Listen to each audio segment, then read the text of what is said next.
ሚካኤል አባቴ ለዚህ እኮ ነው መመካቴ ሚካኤል አባቴ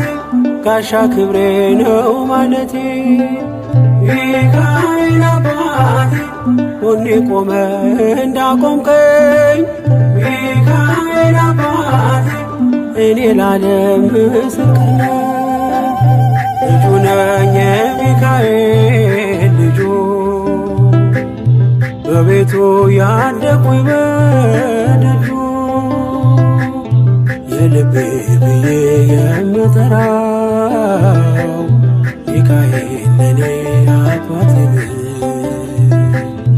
የልቤ ብዬ የምጠራው ሚካኤል አባቴ ነው